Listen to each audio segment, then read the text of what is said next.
Iya, selamat malam Pak. Jadi hari ini kita akan bahas soal tulis-menulis, copywriting sebenarnya.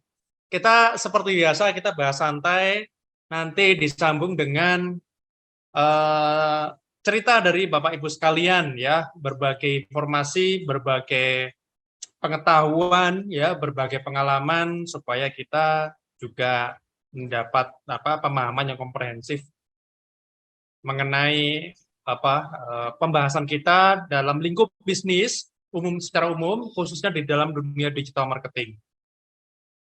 Dan nanti akan bisa dilanjutkan dengan sharing-sharing. Jadi saya akan memberi materi. Saya pikir kalau materi udah kelas malam itu saya memang batasi ya, tidak terlalu lama supaya ada variasi lah. Kalau mendengarkan saya ngomong terus juga capek. Dan oh ya, by the way, di rumah saya hujan deras nih. Saya nggak tahu dengan cuaca di Bapak Ibu bagaimana. Di Mas Ical di mana? Di rumah ya? Di kampus, Pak. Oh, di kampus. Hujan nggak? Deras nggak? Enggak Sudah reda, Pak. Tadi udah deras tadi. Oh Gerimis, ya. Pak. Gerimis. Udah reda. Iya. Mbak Winda gimana? Deras di kampus? Hujannya sudah reda, nggak hujan. Di saya tuh tadi di kampus Deras tadi, Pak. lumayan inilah. Sebenarnya kalau tadi saya pulang itu jam 5:30 lah, jam 6 kurang lah, ketemu Mbak Winda tadi ya. Iya, tadi sempat hujan. Gerimis. Iya, terus sekarang hujan lagi. Oke. Oh. Oke, Bapak Ibu, jadi nanti saya akan paparkan materi ya, kemudian kita akan lanjut dengan diskusi. Jadi saya paparkan materi singkat aja dan kita akan lanjut ke pembahasan-pembahasan yang terkait dengan bisnis, terkait dengan marketing, dan khususnya digital marketing. Oke, saya mulai aja ya, Mas Ical, Mbak Winda. Baik, Pak. Ya, saya selalu senang kalau ditemani dua orang ini, karena cepat tanggap biasanya.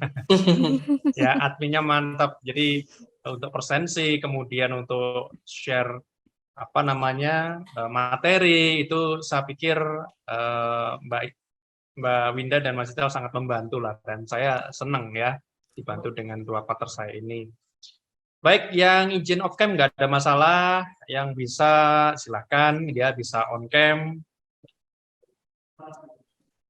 Yang mau bikin kopi dulu silahkan, yang mau sambil makan juga silahkan ya. Jadi memang tidak seformal kelas-kelas pagi.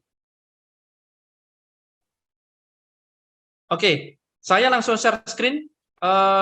Saya itu ada satu kondisi sebenarnya, ini saya mau jujur ini ke Mbak Winda. Jadi charger laptop saya ketilan di kampus. Ini semoga bisa bertahan lama nih laptop saya. Kalau enggak nanti break, kemudian saya ganti HP dulu deh. Ya, mau balik ke kampus kok jauh ya, mau gosen juga kasihan yang ini hujan terus ya.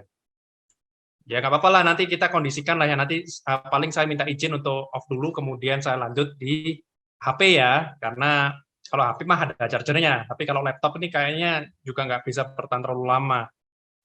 Semoga lah setengah jam masih bisa lah ya, nanti saya lanjut ya. Begitu kira-kira. Oke, nah sebelum saya lupa, saya mau ingatkan untuk presensi ya, kemudian nanti juga ada form untuk Bapak Ibu isi, terkait dengan evaluasi, terkait dengan latihan. Oh ya, sebenarnya yang minggu kemarin itu bukan tugas untuk dikerjakan di rumah Bapak Ibu, yang saya bikin customer journey itu atau marketing funnel itu atau kuliah judulnya digital experience kemarin ya. Itu bukan tugas di rumah, tapi silahkan kalau mau ngerjakan boleh. Saya berusaha mengikuti prinsip saya sendiri ya. Kalau kelas malam sebisa mungkin dikerjakan waktu kuliah aja deh. Karena Bapak Ibu juga sibuk ya, masing-masing punya pekerjaan, punya bisnis, ya, punya kesibukan lain, punya family ya. Jadi sebisa mungkin dikerjakan waktu kuliah, dan untuk hal-hal yang sifatnya latihan tidak dikerjakan waktu di luar kelas. Tapi sekali lagi ini kebijakan dosen masing-masing Bapak Ibu, jadi jangan kita diadu-adu kok dosen yang itu ada tugas, kalau ini nggak ada, itu silahkan kebijaksanaan dosen masing-masing. Ya kalau saya kebetulan begitu ya, kalau saya begitu. Tapi kalau misalkan ada dosen yang memberi tugas, mungkin memang ada urgensinya juga ya.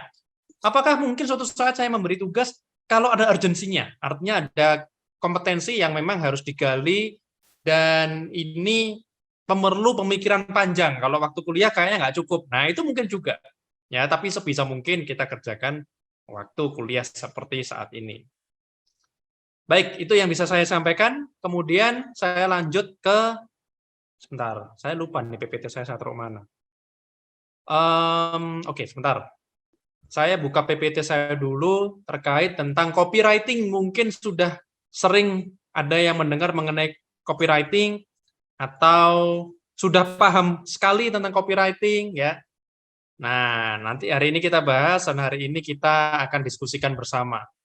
Bapak Ibu, ketika saya bicara soal copywriting, berapa orang di sini yang sudah memahami mengenai copywriting atau sudah paling nggak mengerti maksudnya? Silakan ketik di kolom chat. Apa itu copywriting? Ini salah satu topik di digital marketing. Copywriting. Silakan, yuk ketik-ketik, ramaikan. Sudah ada yang pernah tahu tentang ini, saya ketik ya di kolom chat ya. Copywriting tuh. Nah, siapa yang sudah paham, sudah tahu? Kalau yang sudah praktek digital marketing udah tahu lah mestinya ya, udah sering. Atau belum pernah sama sekali. Wah, nggak ada respon. Ini tahu semua atau gimana nih? Jualan lewat tulisan, betul Pak Martinus. Yang lain, Pak Martinus mah udah praktek ya. Meningkatkan penjualan dengan tulisan menjual. Sip.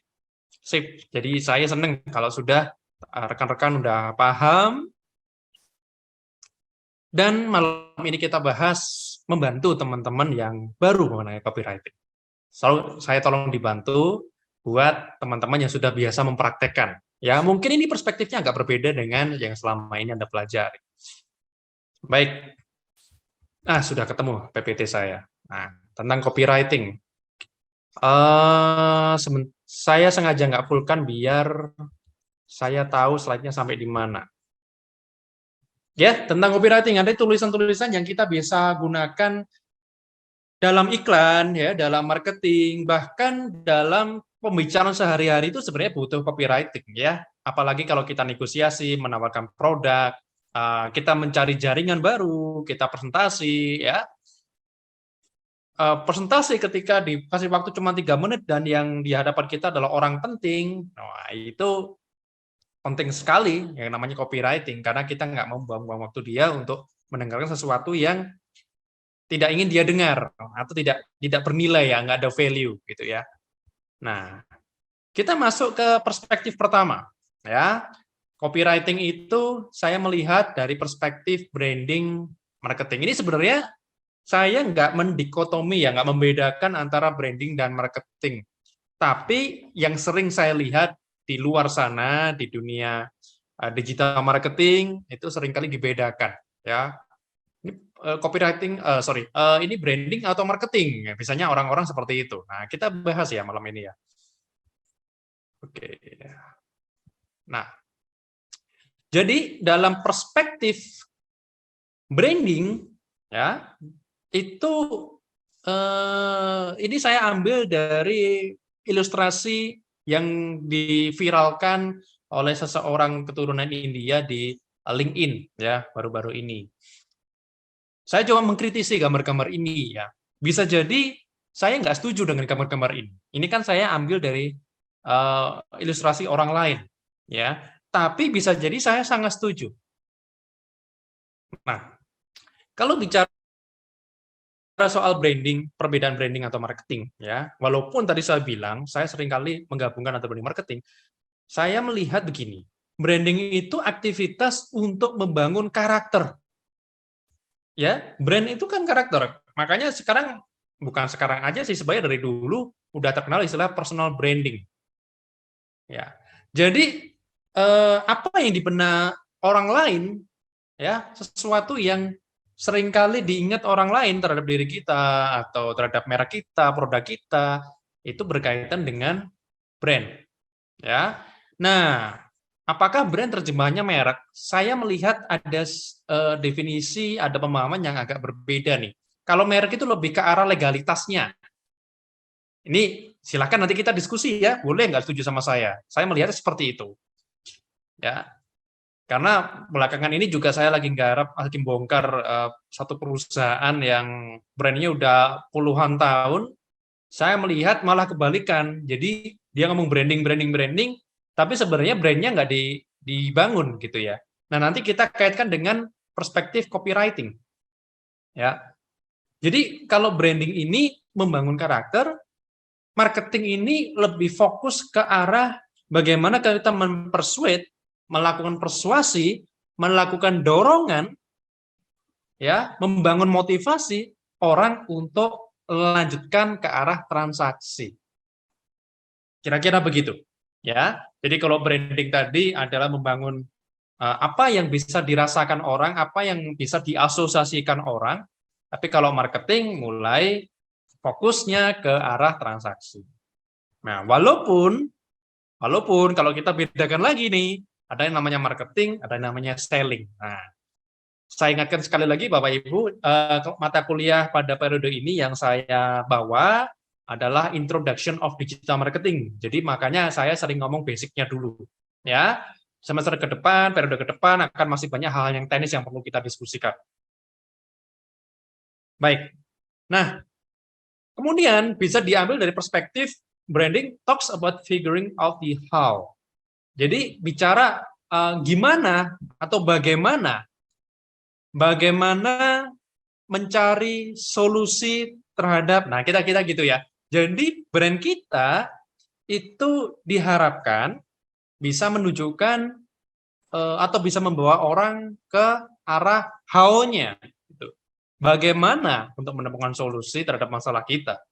Bagaimana untuk merasa untuk menjadi konsumen yang lebih nyaman dan lain sebagainya. Jadi branding itu bicara soal bagaimana. Nah, ini bisa argumentatif sih. Saya ada setujunya, ada nggak setujunya.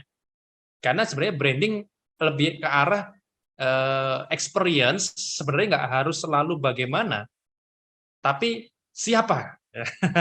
Siapa kita, kemudian apa yang kita butuhkan, siapa karakter dari perusahaan kita dan sebagai macam dan sebagai beberapa variasi di antaranya gitu ya. Nah, tapi dari sini kita bisa lihat bahwa branding mengarah ke bagaimana kita menemukan solusi, bagaimana kita mengarah ke yang lebih baik. Nah, ini agak sulit ya kalau kita bicara soal branding, kita menerjemahkannya karena nanti ada brand equity, awareness, image, dan segala macam. Ya, kalau tesis di S2 itu mencari korelasi di antara variabel-variabel marketing tersebut.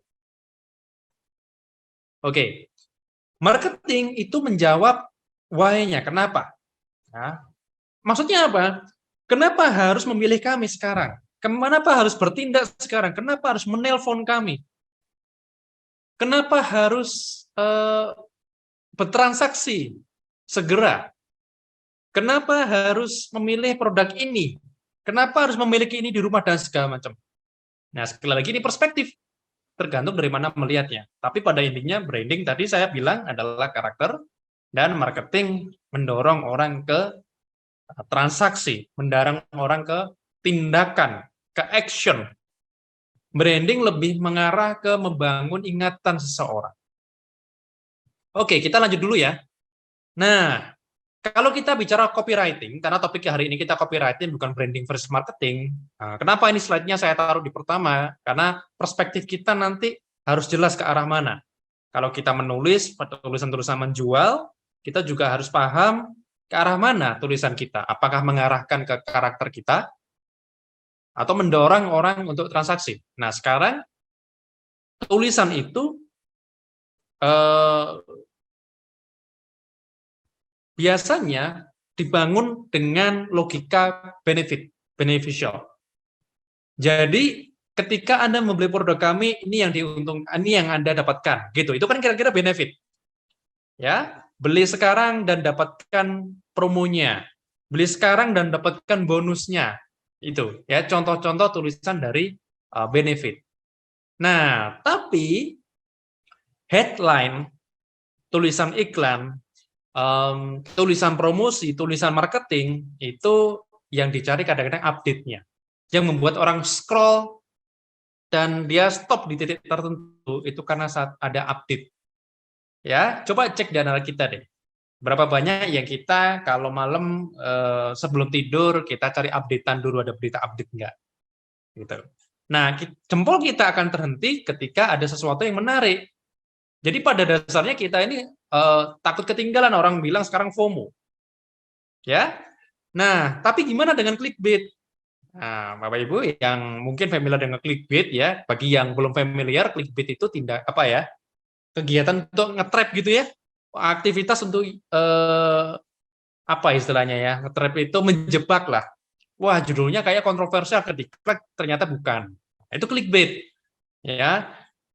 Di marketing seringkali banyak clickbait. Kalau terlalu parah, saya nggak hobi clickbait masalahnya ya. Jadi kalau saya menawarkan benefit ini, saya memberi suatu value ini, ya sudah. Nanti ketika Anda klik di website saya, tulisannya begitu. Ya, nanti kita akan latihan Bapak Ibu. Jadi sekali lagi saya akan cerita ya. Ini kurang lebih 30 menit ya, sampai baterai laptop saya habis karena jarak ke kampus juga panjang ya. Jadi nanti kita akan sambung melalui Bapak Ibu cerita, saya cuma bisa share screen 30-40 menit, nanti kita lanjut diskusi, saya ganti HP. Nah, saya lanjut dulu. Balik lagi, dalam perspektif branding atau marketing. Nah, ini juga bisa diargumentasikan. Ya, branding speaks to the mind and is objective.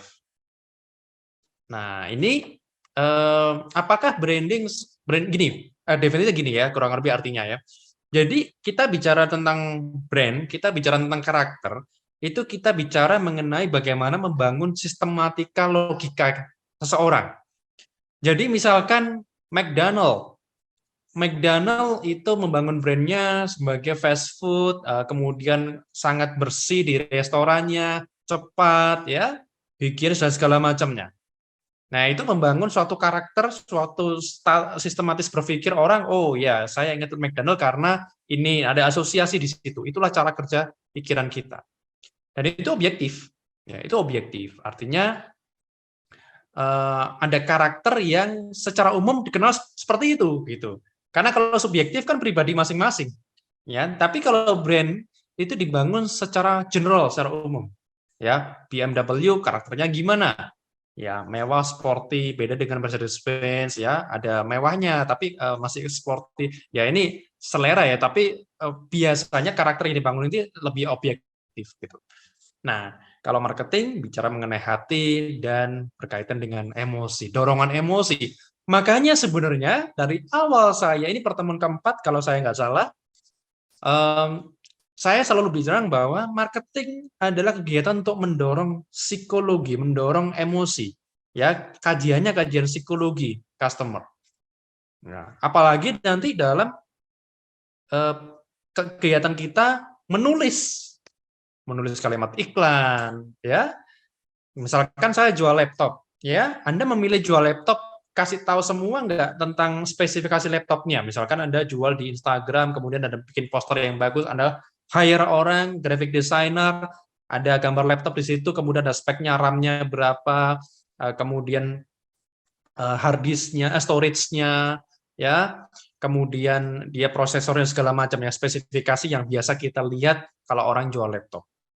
Ya, itu konstruksinya konstruksi logika.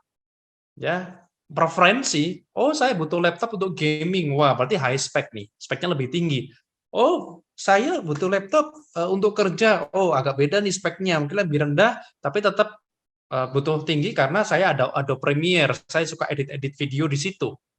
Ya, beda cerita kalau misalkan anak-anak kuliah atau cewek-cewek yang barusan jadi karyawan, yang penting ringan, dibawa ke kantor gampang, ya. Yang penting saya bisa pakai Zoom lancar, ya nggak usah yang ribet-ribet. Bisa jadi speknya nggak terlalu penting. Nah, kadang orang menjual produk, contohnya tadi laptop, itu terlalu menceritakan value-nya, menceritakan spesifikasinya. Dia tidak bicara dengan emosi. Misalkan, wah bayangkan kalau Anda pakai laptop ini, untuk keseharian Anda, ini laptop yang sangat ringan, mudah dibawa, kemudian fashionable, Kalau Anda meeting menggunakan laptop ini, maka orang lain akan melihat ke arah Anda karena desainnya yang begitu berkelas. Itu contohnya. Ya, dia udah main emosi di situ. Jarang ya kita lihat toko jual laptop dengan memainkan emosi. Nah, branding is about making people feel something ya. Tadi ada rasa ya, saya dibilang ya ada rasa di situ. Branding is about making people do something. Marketing is about. Nah, ini tadi saya katakan ya, saya konsisten di awal. Jadi marketing itu sebenarnya lebih mendorong ke tindakan. Nah, tulisan Anda mengarahkan yang mana?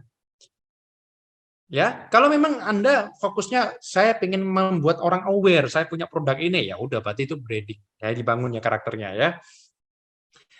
Nah, dari sini kita melihat adanya perbedaan yang mendasar, tapi dua hal ini saking berkaitan.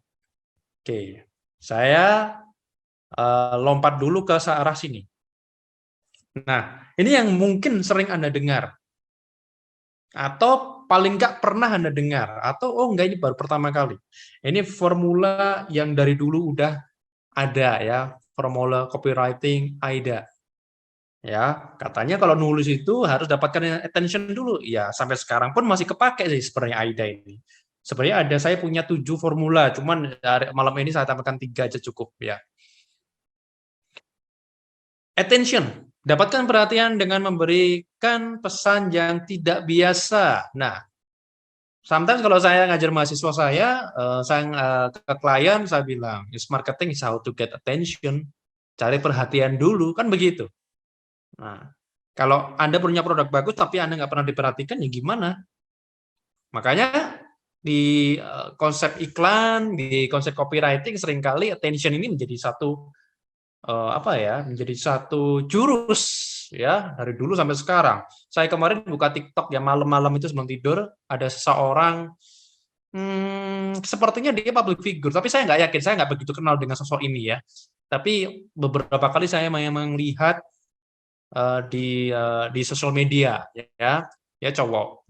Dia jual ilmu copywriting ya, kemudian dia bikin kelas dan kelasnya laku, harganya 22 juta untuk belajar copywriting aja sama dia. Dan dia juga ngajari cara bicara ya, public speaking dengan gaya dia creative speaking. Itu ya sekitar 20-an juta. Nah, pertanyaannya yang dijual apa sih kok bisa mahal? Kan gitu ya. Karena public speaking ya begitu ya. Copywriting ya begitu ya. Kita bicara soal emosi, kita jalan dorongan psikologis, kita ngarahkan orang ke transaksi. Tapi itu berhasil membuat jempol saya stop dulu. Saya kan kamu jualan apa kok bisa semahal itu? Dan saya akui walaupun saya nggak join lah ya kelasnya, tapi saya akui cara dia menceritakan produknya itu produknya mahal. Packaging kemasan yang dibangun, alasan yang dibangun, pengalaman dia itu membuat produknya mahal. Walaupun menurut saya nanti kira-kira produknya ya begitu-begitu aja. Ya artinya tidak jauh beda dengan kelas-kelas yang nilainya 3 jutaan atau 7 jutaan gitu ya. Nah, cara mengemas inilah yang keren. Nah, semoga internet ini juga nggak naik turun, karena kalau hujan deras di rumah saya biasanya internetnya naik turun ya. Nanti kalau naik turun kasih tahu saya. Kemudian interest, didorong gairah audiens untuk mencari tahu lebih lanjut ya. Kemudian desire, berikan dorongan emosional mendapatkan solusi. Nah, ini penting. Ya. Jadi sebenarnya itu masing-masing. Dia membeli produk karena dia butuh solusi. Klasik ya. Ini klasik ya, sering orang bilang seperti ini. Tapi kadang-kadang kita gagal untuk memberi dorongan emosional. Dan kadang-kadang kita gagal untuk membangun pemahaman bahwa kamu itu butuh ditolong, kamu butuh solusi.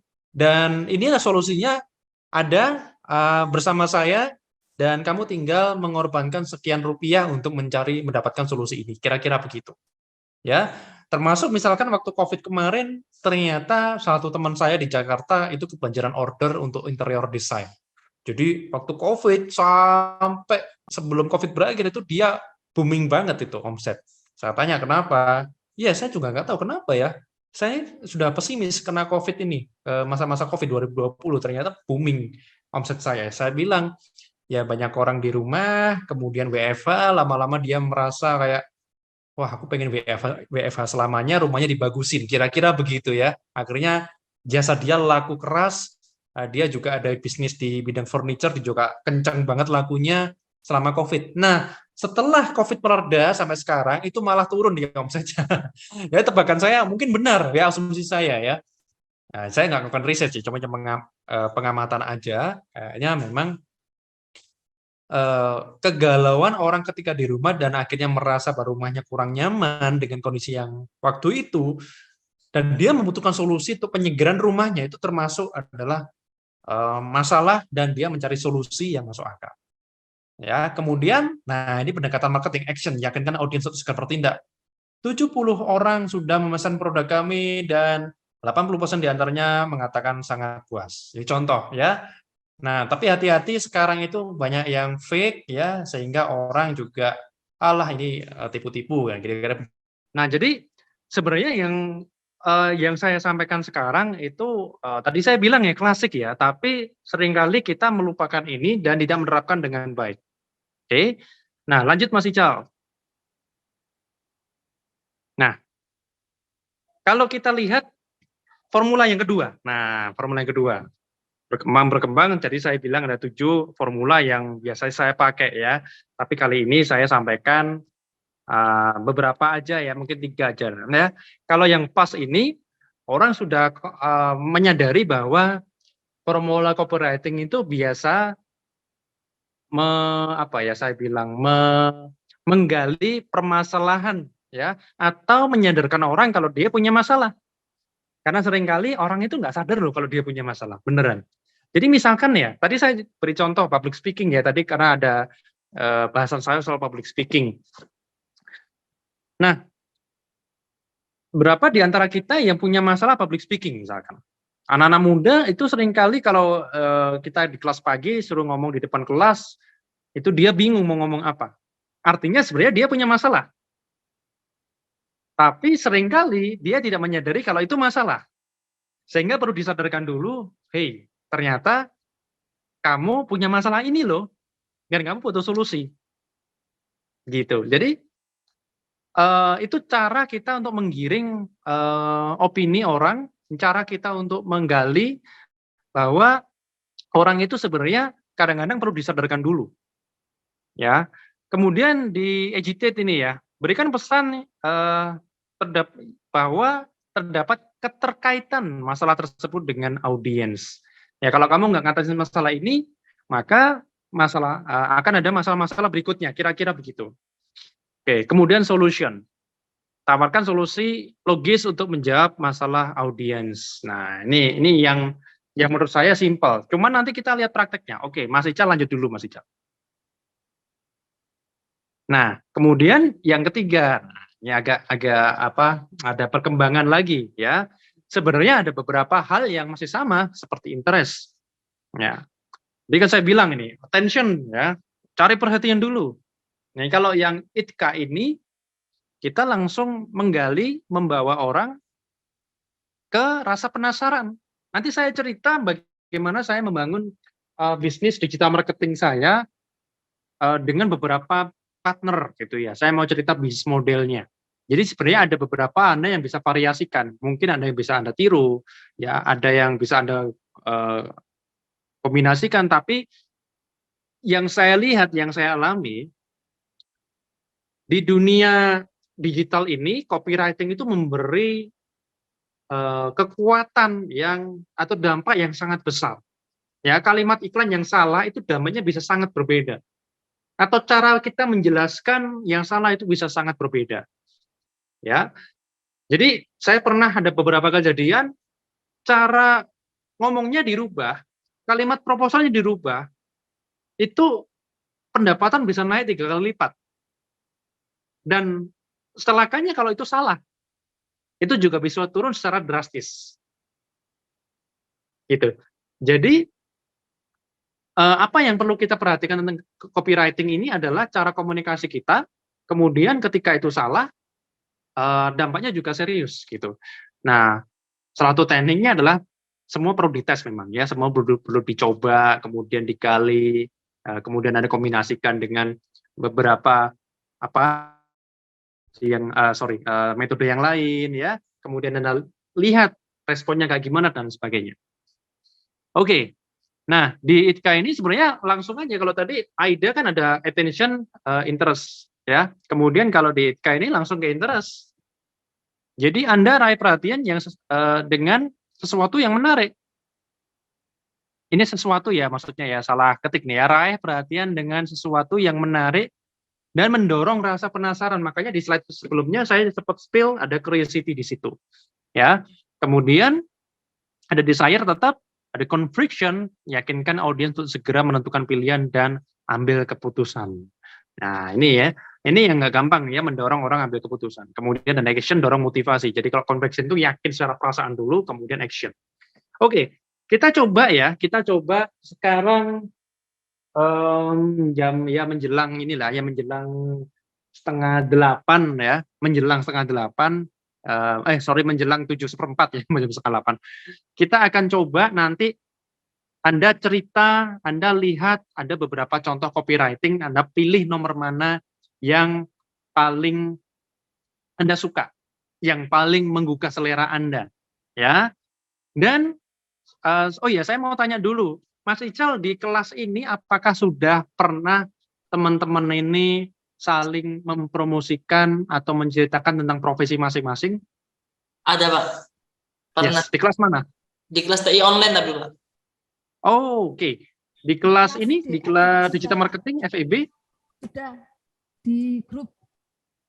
Oh, di grup. Ya. Di grup BA ya berarti ya? Ya, grup BA.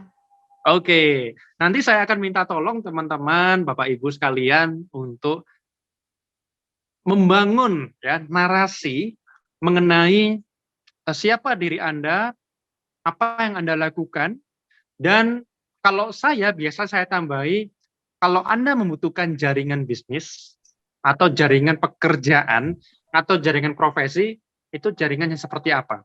Ini masih dalam konteks copywriting, karena sebenarnya menurut saya copywriting itu dasarnya dari kemampuan kita komunikasi secara verbal dulu. Ya.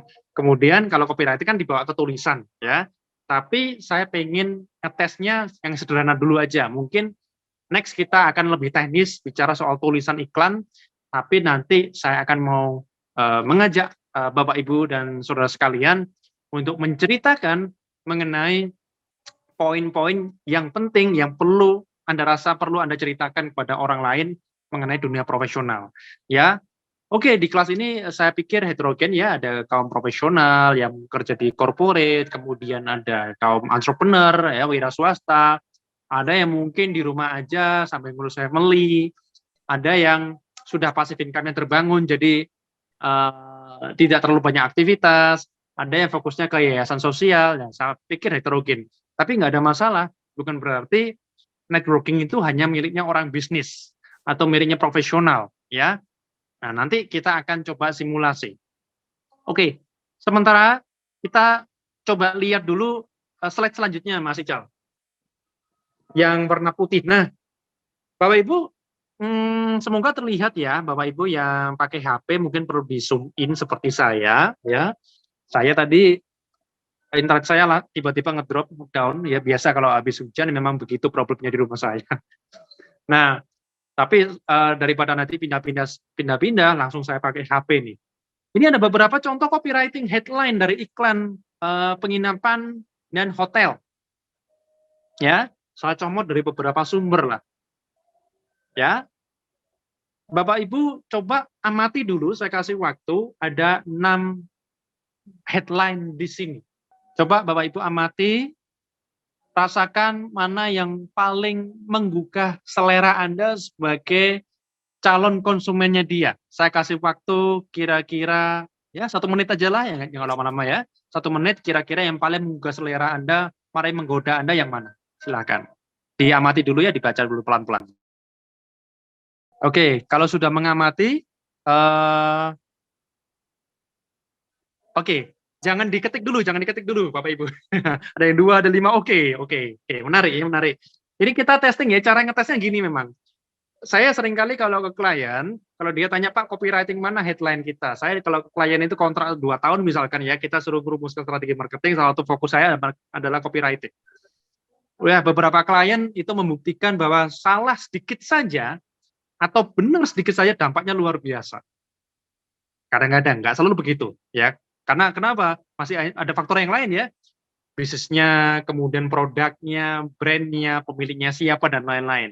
Tapi copywriting ini memberi porsi yang sangat penting. Ya, kita sebagai pebisnis business owner, saya merasakan ketika awal bangun bisnis, ketika kita sebagai founder, ya, saya ingat betul dulu ada satu nasihat bisnis ya dari satu mentor saya di Jakarta. Dia bilang begini, Har, kalau kamu seorang founder atau seorang pemilik bisnis, terus kamu masih ribet mengambil keputusan untuk hal-hal yang sepele, contoh misalkan ada tim kita tanya tuh, Pak, untuk calon klien ini baiknya dikirim proposal dulu, atau kita telepon dulu, atau kita langsung datangin ya Pak ya. Har, kalau kamu yang masih mikirin itu, berarti kamu membangun tim yang salah. Dia bilang begitu. Ini kejadian sekian tahun yang lalu, tapi saya ingat betul. Jadi kalau kamu masih mikirin hal-hal yang keputusan-keputusan yang kecil, berarti timmu jelek. Nah, terus dia lanjut. Karena buat saya nih, buat dia ya, karena dia seorang mentor dan bisnisnya udah luar biasa jadilah, diversifikasinya luar biasa, dia punya tambang batu bara, punya tambang nikel, dia punya hotel, kemudian dia punya villa di Bali, dia main SPBU juga gitu ya, kemudian furniture dia punya, kalau nggak salah malah bisnis pertamanya furniture ya, tapi yang gede malah yang lain-lain. Nah dia bilang, tugas kita sebagai pemilik bisnis itu fokusnya begini, kamu harus belajar mendelegasikan keputusan, gitu. Mendelegasikan keputusan dan mendelegasikan operasional. Ya, jadi tugas kita itu sebenarnya membuat orang-orang yang ada di tim kita mampu untuk menentukan mana yang terbaik buat bisnis kita, bukan kita yang mutusin. Nah, setelah saya praktekkan di awal-awal sulitnya minta ampun. Tetap aja tim saya tiap berapa jam telepon, tiap berapa jam telepon ya. Nah, kenapa ini saya ceritakan? Karena ada kaitannya dengan copywriting. Ya, saya dulu setengah mati sulit mendorong tim saya untuk mencapai omset yang saya tetapkan. Ya, saya tetapkan. Itu sulit setengah mati. Saya ganti orang berkali-kali, kok dealing sama atau closing sama klien itu susahnya setengah mati. Ya, tiap kali saya turun, kemungkinan besar itu masih deal, walaupun nilainya bisa saya diskon gitu ya. Tapi saya pernah satu kejadian yang benar-benar menyadarkan saya betapa sulitnya ini adalah ketika tim saya jualan produk saya, satu produk saya dulu saya jual software ya, saya bisa jual 3 kali lipat nilainya lebih mahal daripada tim saya jualan. Padahal produknya sama. Yang beda adalah copywriting-nya. Copywriting di proposal, dan copywriting yang saya ucapkan, sebenarnya bukan copywriting ya, copywriting itu kan ditulis ya, tapi saya itu selalu melihat apa yang saya ucapkan, itu yang akan saya tulis. Jadi kalau pengucapannya benar, ya tulisannya benar, kira-kira begitu. Dan saya cek proposal di tim saya, itu tebalnya 15-20 halaman. Saya tulis proposal, Bapak Ibu, 2 halaman cukup. Tapi itu yang deal. Cara penyampaiannya, didukung dengan presentasi kita, didukung dengan cara kita bernegosiasi. Nah, sekarang kita balik lagi, ya.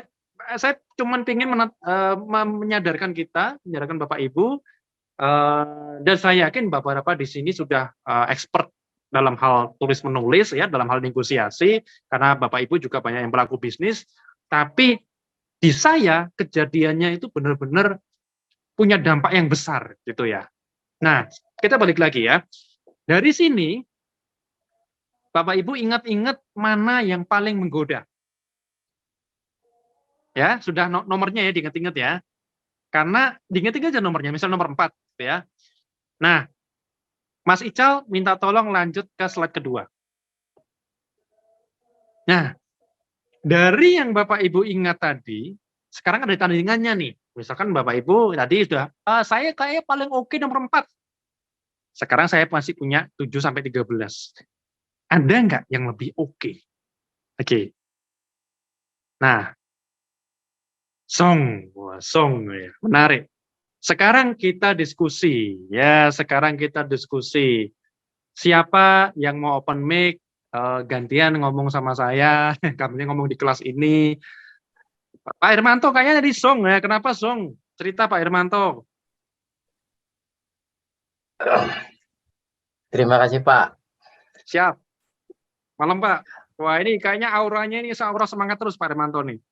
Iya, pelajaran penting soalnya Pak. Yes, silakan Pak. Kasih pendapat Pak. Ya, kalau menurut saya dari example kedua ini tidak ada yang menarik Pak dibandingkan yang pertama. Karena yang pertama saya pilih nomor 2 karena di situ secara struktur itu sudah menggugah hati. Ada headline, ada subtitle yang menerangkan lokasinya, terus feature-nya, value-nya sama dengan apa yang kita cari dengan suasananya. Biasanya ketika kita visit to suatu tempat gitu, kita akan nyari yang nyaman, yang fasilitasnya lengkap, dan di nomor 2 itu sesuai dengan yang tadi, attention itu sudah headline-nya bagus, ada subtitle, ada feature dan value yang diterangkan sehingga ya kita tergugah gitu Pak, dibandingkan yang kedua ini. Kalau yang kedua ini lebih memaksa Pak, ini lebih memaksa karena lebih condongnya ke harga, apa yang dijual, fiturnya apa gitu. Itu menurut saya Pak. Terima kasih. Yes. Mas Ical, coba kita kembali ke slide yang example 1 tadi. Nah, ini Pak Hermanto tadi suka yang nomor 2 ya? Iya Pak. Yes. Kenapa ini bisa ceritakan lebih lanjut Pak Hermanto nomor 2 ini? Ya, ketika saya ke Bandung umpamanya, ya Indramayu kan panas Pak. Oke. Biasanya kalau di Indramayu hingar-bingar suasananya kan panas. Maka ketika visit to Bandung, ketika di situ ada Hotel Arya Duta Bandung. Nah, ini kan headline nih Pak, kalau menurut saya. Nah, subtitlenya salah satu hotel terbaik di kota Bandung. Nah, karena saya ke Bandung itu kan uak Pak, mencari suasana kota gitu, karena setiap hari di sawah. Maka ya di sini yang dekat dengan pusat kota. Nah, dan yang lebih menarik lagi tempat berbelanja. Ya mungkin bisa lihat-lihat lah Pak, walaupun belinya nomor 100 gitu. Oh. Di sini ada feature lagi, didukung dengan tempat spa yang lengkap. Ya mungkin lelah perjalanan jauh, kita kan bisa ya refleksi lah. Nah, terus ya kalau di kampung kita lihatnya itu renang itu di sungai, di sini kolam renang serta kamar super keren. Akan membuat liburan Anda semakin menyenangkan. Ya otomatis I wanna take call to action, repeat order again. Oke, siap. Oke, makasih Pak. Ya, Mas Ical, kita lanjut ya ke mahasiswa kedua. Ibu Siti Pak. Siap, Bu Siti. Monggo, Ya, Bu Siti. malam Pak. Malam Ibu. Iya, saya tertarik dengan iklan yang nomor 5 Pak. Kalau menurut saya, pasti kalau orang yang cari hotel, pasti kalau ada tulisan murah, pasti dilihat lebih utama dulu. Wah, murah nih gitu. Apalagi ada kata-kata murah dengan kualitas bintang 5. Wah, pasti banyak peminatnya sih Pak kalau menurut saya. Dan juga iklannya tuh kata-katanya simple, nggak terlalu panjang. Dan kata bahasanya tuh mengena, murah dengan kualitas bintang 5. Pasti sih banyak yang cari sih Pak. Kalau menurut saya seperti itu. Oke, minta tolong Mas Ical nanti Bapak Ibu teman rekan-rekan yang sudah bersuara ini dicatat ya, karena kita mulai ambil poin nih ya. Jadi kita butuh suara dari Bapak Ibu dan kita juga butuh poin karena menjelang untuk ujian supaya ada poin-poin yang kita bisa rekap. Gitu Mas Ical ya? Iya baik Pak. Siap, terima kasih. Ya, Bu Siti tadi masukannya oke, karena ada murah. Wah, ini jadi satu tipping touching point gitu, ada murah. Nah, silakan siapa Mas Ical lanjutnya? Bapak Martinus Bambang, monggo Pak. Iya Pak, bisa didengar suara saya Pak? Bisa Pak. Jelas Pak. Saya hanya menambahkan aja Pak, sama poinnya dengan Bu Siti yang nomor 5 itu ya. yang saya ambil. Untuk dari copywritingnya tuh mudah dipahami ya bahasanya ya. Jadi nggak terlalu bertele-tele gitu, nggak terlalu panjang. Terus juga di situ poinnya udah jelas banget ya, maksudnya murah, kualitasnya bintang 5 gitu. Jadi ya simple gitu tapi gampang mudah dipahami sih. Itu aja sih, Pak. Oke, Terima oke Pak kasih. Martinus. Terima kasih. Ada lagi? Monggo Bapak Arif Suganda. Iya Pak, terima kasih Pak sebelumnya. Yap. Kenapa saya pilih nomor 1? Kalau dilihat dari point of view-nya, untuk market share-nya sendiri kan ini sebenarnya sudah spesifik ya. Dia menonjolkan cari hotel plus kolam renang luas di Bandung. Dengan apa namanya, solusi yang dia berikan mudah banget dan juga dapatkan diskon menarik untuk semua fasilitas dari ini kan untuk dapatkan diskon menarik untuk semua fasilitas adalah tambahan buat onsite customer nih agar lebih saat dia memutuskan untuk saya booking ataupun sewa hotel ini gitu. Jadi dari poin utama tadi yang dia tunjukkan dari hotel plus kolam renang di Bandung ditambah lagi dengan kata mudah banget, lalu ditambahkan lagi dengan ekstra poinnya itu dapatkan diskon menarik. Di situ sih Pak kalau menurut pandangan saya ya. Oke. Wah, makin seru nih. Ada lagi? Belum ada, Enggak? Pak. Belum ada. Oh ini Oke. Pak, ada Bapak Sukandar, Pak. Oh, silakan. Silakan. Bapak. Nah, ini seru. Oke, selamat malam. Maaf ini kameranya agak ngeblur. Oh, enggak apa-apa. Saya termasuk tim yang ini, nomor 5. Jadi di luar masalah teori mengenai copywriting, di mana ada apa namanya headline, kemudian subheadline, ada body text, dan banyak lagi yang lainnya. Secara awam, kalimat harga murah dengan kualitas bintang 5, seperti yang disampaikan Bu Siti tadi, itu kalimat tujuan utama saya ada di situ. Harga murah, kualitas bintang 5, ditunjang dengan adanya indah, nyaman, dan asri. Akan tetapi, seandainya ditambahi dengan berapa nominal harga itu seperti di slide berikutnya yang nomor berapa tadi ya? 8 atau berapa tadi? Ya. Ini ada harga pasti ya, ada harga pasti. Cuman masalah kisarannya kan tergantung masing-masing. Mungkin akan lebih mengena. Jadi nggak sekedar murah, tapi ada nilai yang fix berapa gitu maksudnya ya, naik turun sekitar mungkin 700, 500 atau sebagainya. Jadi titiknya ada di murah dengan kualitas bintang 5. Dan ada beberapa poin yang tadi itu. Ditambah lagi kalau seandainya nomor 8 ini harga yang ada di nomor 8 ini bisa masuk ke nomor 5 tadi, buat saya pribadi kayaknya langsung dek gitu ya. Kayaknya nggak lihat yang lain deh. Itu aja opsinya, kayaknya gitu. Oh gitu. Wih, mantap. Oke, ada lagi? Silakan, saya butuh banyak informasi nih. Ada yang jawab di chat, Pak. Monggo Ibu Yuliana mungkin bisa Ya, menjelaskan. monggo. Oh, baik, Pak. Terima kasih. Saya setuju, Pak. Saya milih nomor 2 sama kayak Pak yang coba kita. Penjelasannya juga jelas. Dan tambahan dari saya pribadi suka jika hotel itu dekat dengan perbelanjaan. Karena misal ada barang-barang yang keluar atau yang kurang belum dibeli itu nanti bisa langsung beli ke tempat perbelanjaannya itu gitu, Pak. Gitu aja sih, Pak. Oke, terima kasih. Oke, Mas Ical, kita close screen dulu ya. Iya, Close Pak. screen dulu. Nah, jadi Bapak Ibu, terima kasih tanggapannya. Ini tadilah riset sederhana ya. Kita masih ada di introduction of digital marketing. Copywriting itu memang perlu dites ya. Kadang-kadang kenapa banyak copywriter, banyak advertiser yang fail menurut saya karena dia terlalu ego melihat dari konsep. Nah, konsepnya tadi saya ceritakan. Tapi kemudian mana yang paling menggugah selera?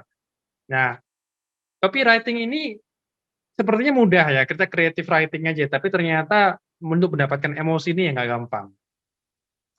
Oke, so kalau dalam dunia digital marketing, ya, bentar lagi kita akan break, kita akan lanjutkan di sesi networking, ya. Jadi copywriting ini tadi saya cerita peran dari kata-kata yang kita ucapkan, baik dalam bisnis ya, dalam tekstual maupun dari advertising itu sangat menentukan. Saya melihat bahwa begini, di praktik digital marketing seringkali kalau kita ngiklan nih ya, kita udah praktek ya, kita karena ngiklan ya, visitor kita banyak di website ya. Jadi yang kunjungi web kita banyak. Tapi yang niat dikit, kita perlu cek apakah traffic yang kita datangkan itu memang benar-benar orang yang siap beli atau orang yang sekedar tertarik dengan produk kita, sekedar interest. Nah, kemudian kalau sudah kita cek enggak kok ini sebenarnya targetnya udah oke. Kalau lihat profilnya, kemudian saya biasanya kalau datangin orang ke website, kemudian dia masukkan data diri, kemudian kita telepon, sebenarnya dia tertarik, tapi kenapa nggak jadi transaksi? Mungkin masalahnya missing link-nya adalah waktu follow up itu, gitu. Dan itu sering terjadi. Kayak sudah sempurna nih planning kita, produk kita udah oke nih, brand kita sebenarnya udah lucu nih, gitu ya. Jadi kemasan kita udah oke nih, tapi kok penjualan kita masih low. Nah, itu biasanya perlu dicek. Ada nggak missing link-nya? Ya, follow up-nya kurang oke, penawarannya kurang oke, proposalnya kurang menarik. Itu kita dulu waktu awal-awal sering dikritik nih dengan bagian procurement, bagian pengadaan perusahaan gitu ya. Wah, proposalnya masih kurang menggigit ya, walaupun dia nggak bisa menceritakan kurang menggigit itu apanya.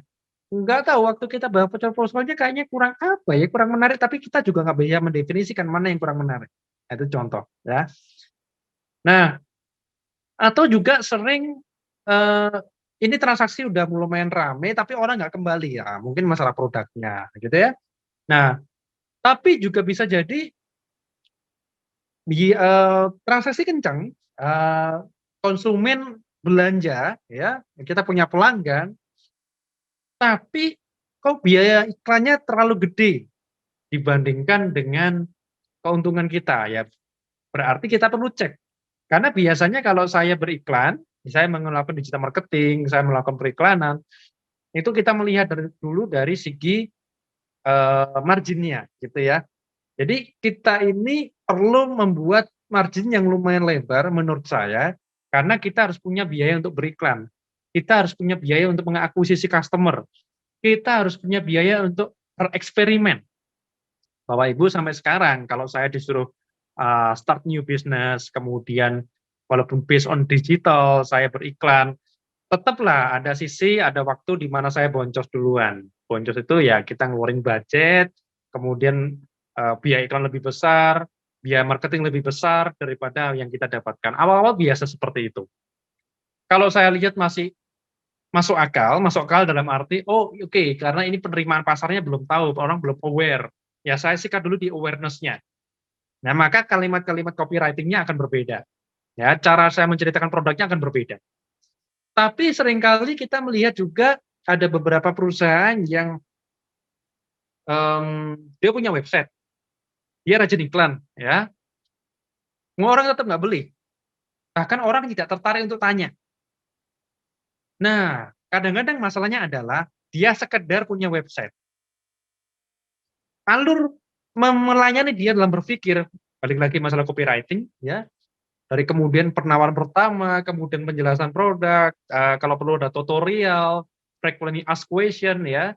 Jadi poin-poin yang penting yang perlu kita jelaskan, testimoninya kelihatan palsu, itu semua akan dinilai dari customer, sehingga kita bisa mendeteksi, oh saya kurangnya di mana ya. Kadang orang mau cari nomor WA-nya susahnya minta ampun, atau mau cari brosur, mau cari sesuatu yang bisa di-download nggak disediakan, sekedar punya website, ya.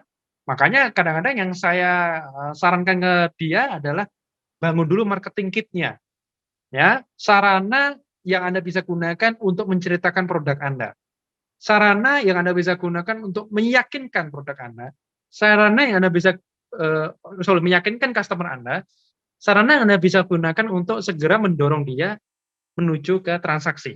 Atau paling enggak, yuk ngobrol sekarang yuk nge-zoom yuk, kalau bisa besok pagi, ya gitu ya, untuk meyakinkan itu. Nah, digital marketing itu bicara soal itu. Contoh misalkan omset saya nggak naik-naik. Misalkan orang tanya ya, omsetnya nggak naik-naik. Saya udah ngiklan, udah sosial media, udah copywriting-nya udah saya utak-atik ya. Ya mungkin traffic-nya yang terlalu low. Ya, traffic-nya. Jadi selama sebulan dia punya angka nggak? Berapa banyak orang yang sudah lalu lalang di WA-nya customer service-nya dia? Atau berapa kali telepon berdering atau WA, ada chat WA baru dalam 1 hari, ya. Kalau itu terlalu low, ya omsetnya nggak akan kemana-mana, ya. Makanya perlu dikejar dengan traffic, tapi traffic-nya juga harus benar. Nah, next kita akan kita bahas mengenai bagaimana membedah traffic. Tapi malam ini kita masih bicara soal copywriting, kita bicara soal journey, kita bicara soal experience.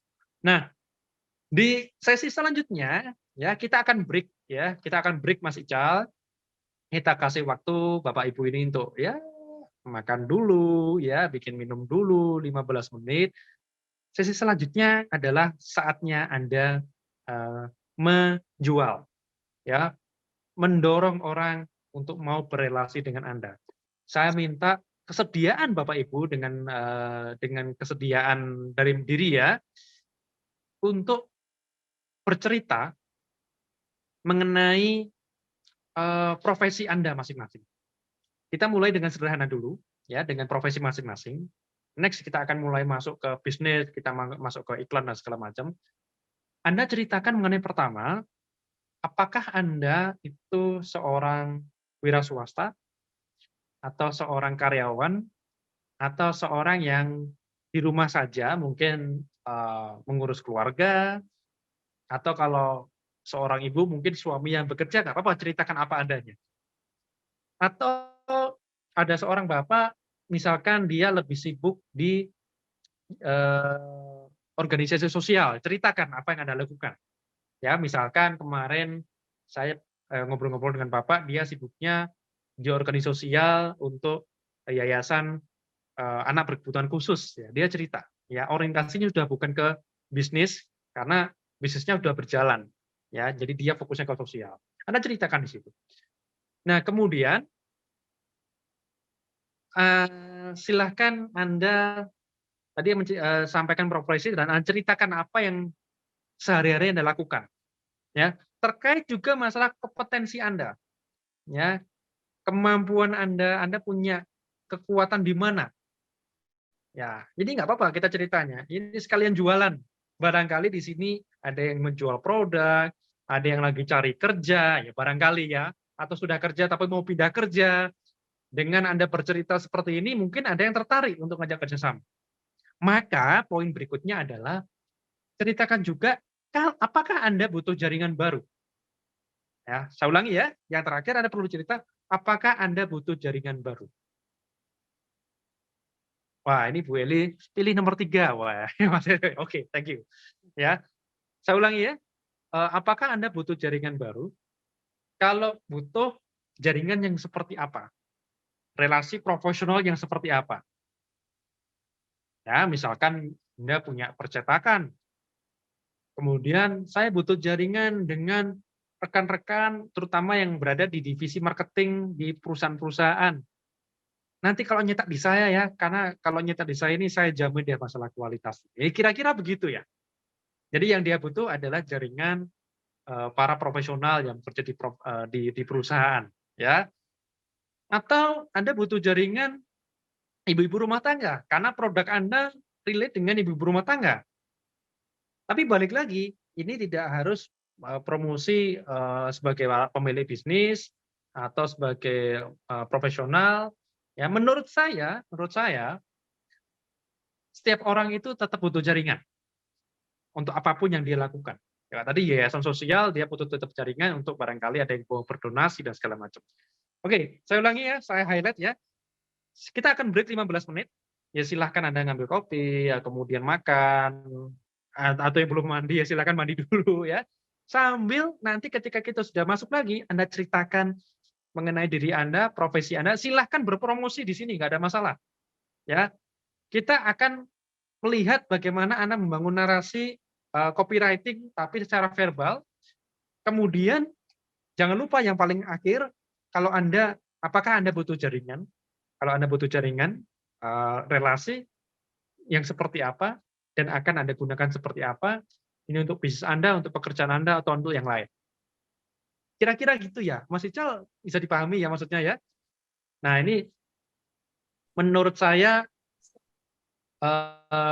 dalam perkuliahan ini satu yang paling penting adalah networking ya. Maka networking ini mungkin sudah Anda lakukan di WA group atau secara personal atau di kelas yang lain, tapi saya tetap ingin lebih mengenal Anda dan barangkali ada nanti yang berjodoh untuk kita kerjasamakan ya antar satu mahasiswa dengan mahasiswa lain atau ada satu pengusaha dengan Mas Ical kemudian nyambung bisnis. Nah, ini kan bagus. Ya, ada yang kita bisa kolaborasikan, ada yang kita kerjasamakan atau paling tidak kita berbagi pengetahuan.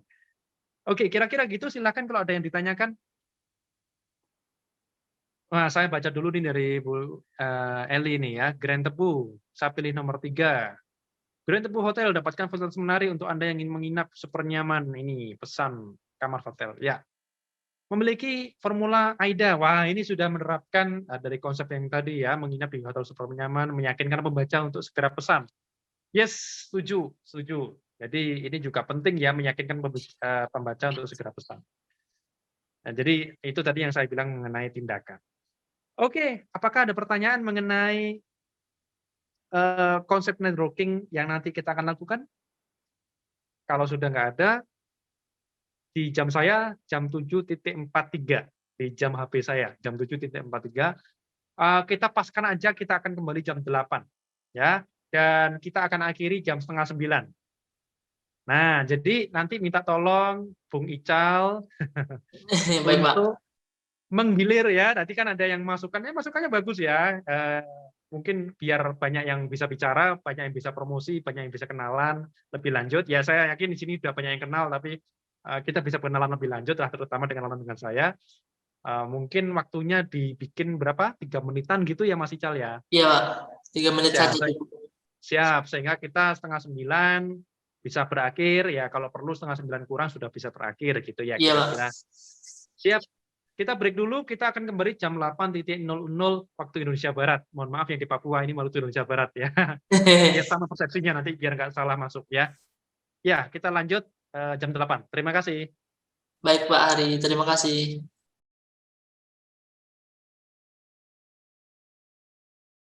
Yuk, 1 menit lagi. Nah, ini nggak sabar nih dengar profesi dan selling point ya kalau dalam marketing itu, karena cara kita menceritakan diri itu benar-benar membawa dampak yang serius. Tadi sudah saya sering singgung. Dan apalah artinya kalau kita nggak pernah menunjukkan value itu, dan nanti yang menarik adalah poin-poin yang kira-kira, oh mungkin pernah dengar nih di WA, dia profesinya accountant misalkan ya, atau dia banker. Tapi ternyata ada sisi lain, dia punya bisnis juga, atau dia punya pengalaman yang wow gitu ya sebagai accountant. Nah itu silakan bisa ceritakan. Apa yang menarik, apa yang perlu diekspos dari diri Anda. Gitu kira-kira. Oke, silakan ini saya kembalikan ke Ketua Forum, Mas Ical. Gimana kita bisa mulai? Boleh Pak. Baik, yang mau jual diri pertama kali Ibu Siti. Iya Bu Siti. Saya ngikuti teman-teman ini. Silakan. Oke. Selamat malam semua. Saya Siti Purwani. Saya bekerja di Mentari Group sebagai sales admin sudah sekitar 10 tahun dari tahun 2012. Jadi saya bekerja sebagai sales admin itu memproses PO dari sekolah, karena Mentari Group itu bergerak di bidang buku, distributor buku-buku impor, dan kita juga ada cetak sendiri. Dengan lamanya pengalaman yang saya terima dan bekerja sebagai sales admin, salah satu yang sangat saya rasakan yaitu di public speaking. Yang tadinya saya pemalu, saya nggak berani bicara dengan orang. Dengan saya menjadi sales admin, saya banyak berkomunikasi dengan PIC sekolah, sehingga saya bisa mengolah tata bahasa saya, intonasi saya menjadi lebih baik, menjadi lebih tertata.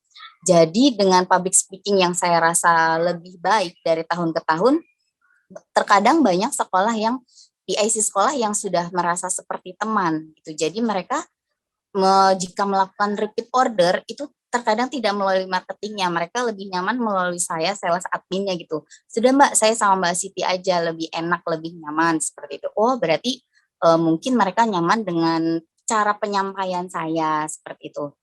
Lalu terkadang juga misalnya kita setiap tahun ada perollingan megang sekolah. Jadi mereka terkadang kalau sudah pindah sales admin tetap menghubungi saya, sudah sama Mbak Siti aja saya maunya diproses. Jadi mau tidak mau ya tetap diproses di saya. Jadi merasa agak dihargai juga sih Pak kalau misalnya dengan mereka tetap percaya dengan saya. Lalu yang kedua itu dengan bekerja di Mentari Group sebagai sales admin, saya dituntut untuk memiliki speed yang sangat tinggi. Jadi sebelumnya mungkin di tempat kerja sebelumnya saya kurang menghargai waktu, saya mungkin banyak bersantai, tapi sebagai sales admin di Mentari Group, saya merasa speed saya itu lebih baik daripada sebelumnya karena saya juga jadi lebih fokus, jadi lebih teliti sehingga pekerjaan yang saya kerjakan pun jadi lebih selesai dengan tepat waktu sesuai dengan deadline atasan yang berikan kepada saya. Seperti itu sih Pak. Terima kasih. Wah, mantap ini. Jadi sangat berpengalaman ternyata Bu Siti ini. Mantap. 10 tahun. Iya, dan Iya Pak. dan itu menempa ya dari public speaking, ya kemampuan komunikasi, termasuk juga time management. Yang menarik adalah saya itu jadi dosen ini tahun ke-7 ya, tahun ke-7 dan saya setiap tahun dari tahun pertama sampai tahun ke-7 melakukan survei di kelas-kelas yang saya ajar gitu ya. Nggak semua kelas, biasanya ada ambil sampel aja lah. Jadi misalkan di kampus saya yang sebelum saya di Asia itu ada beberapa kampus yang jadi tempat singgahan saya. Itu kok dari tiap tahun masalah mahasiswa ya itu sama. Satu susah ngatur waktu, kedua paling takut kalau disuruh ngomong di depan umum ya. Tadi public speaking nyangkut, time management nyangkut. Nah, jadi sebenarnya apakah mahasiswa itu menyadari itu masalah? Itu masalah. Tapi ternyata banyak juga yang tidak menyadari kalau selama ini itu masalahnya.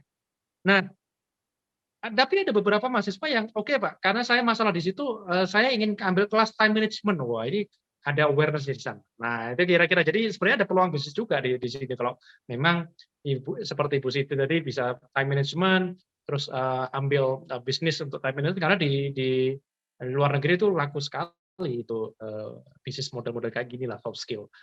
Oke, kita lanjut Mas Aldi, siapa? Bapak Anis Sulaiman. Siap. Silakan Pak. Terima kasih. Assalamualaikum warahmatullahi wabarakatuh. Waalaikumsalam.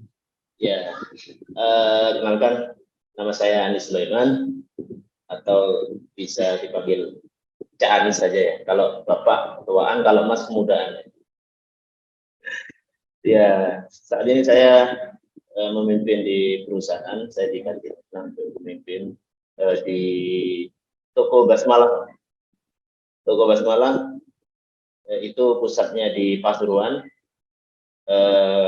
Sekarang kalau di Malang ada di kota ya, di kota ada 5 toko. Kalau di Kabupaten Malang itu ada sekitar 13-an toko. Dan kalau di Jawa Timur semuanya itu sekitar ada 250 toko lah. Dan semoga insya Allah berkembang lagi di tahun ini. Amin. Amin ya. Saya tahun kedua sekarang memimpin, jadi sejak tahun pertengahan 2021, 2022, dan sekarang di 2023 masih memimpin. Dan sejujurnya saya kurang bisa public speaking sebenarnya, karena orangnya memang karakternya dari ini ya operasional, jadi lebih banyak di kantor, diam, lihat data.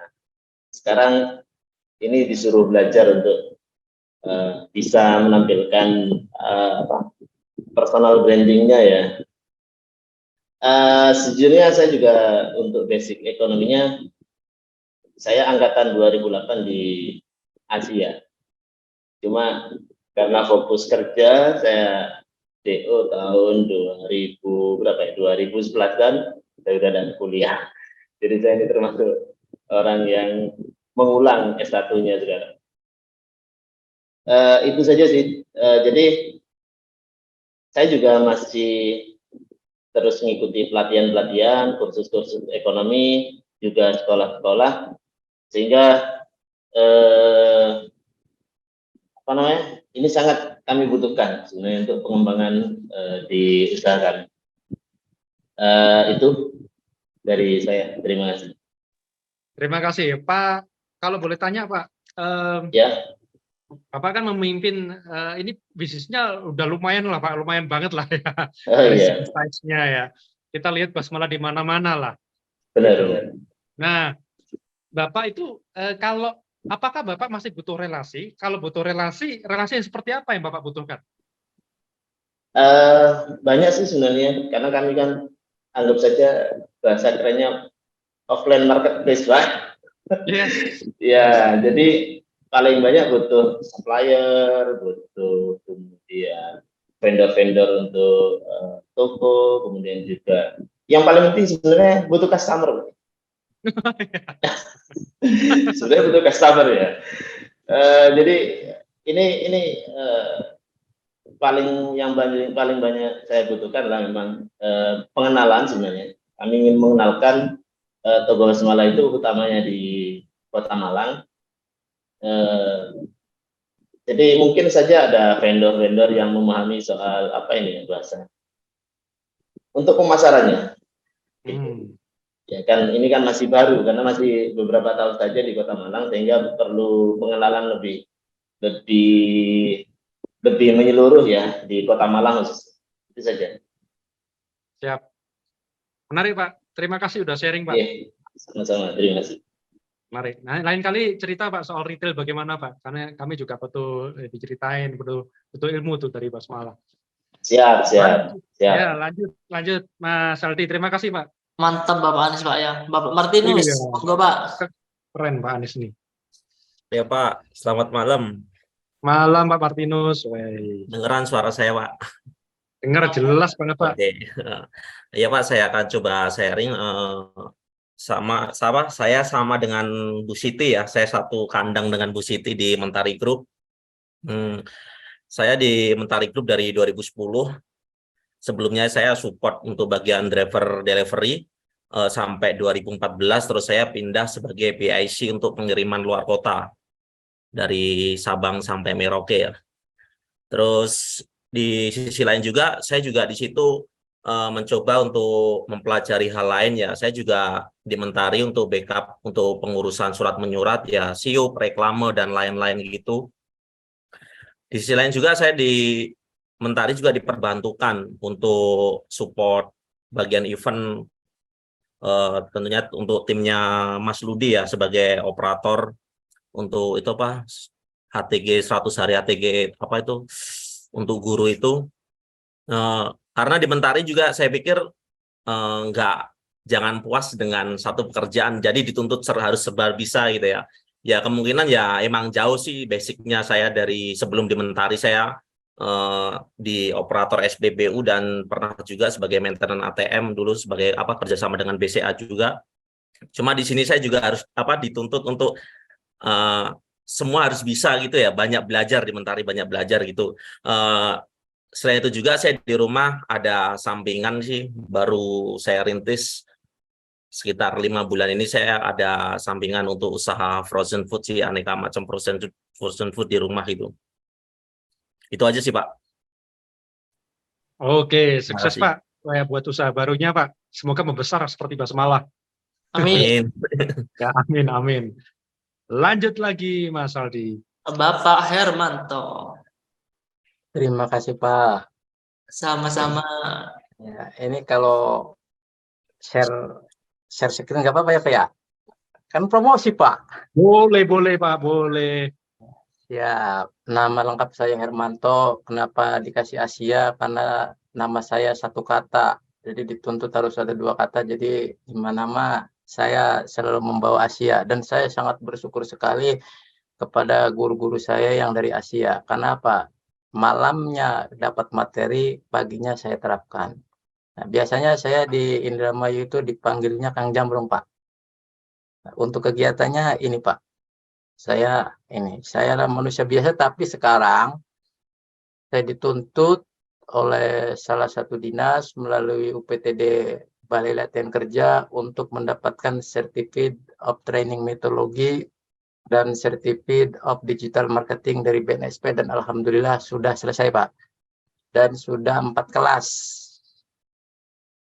Sebenarnya saya ya basic, Pak, basic untuk mengajar digital marketing di kelas dasar di UPTD BLK di Indramayu.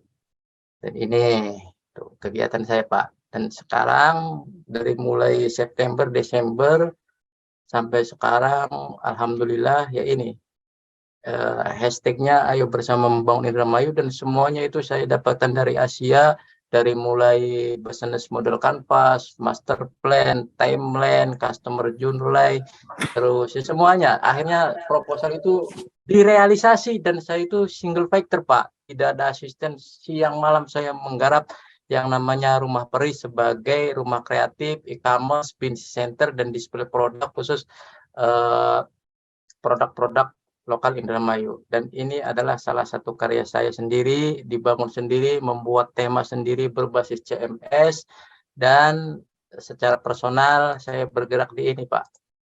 Namanya nalikastore.asia, yang bergerak di digital store, ada pembuatan website, digital marketing, ada agensi, dan ada software-software yang saya buat sendiri, Pak. Salah satunya yang ini yang sedang saya tawarkan, dan sudah ada 10 klien mengambil itu yang paket Cipanas, Pak.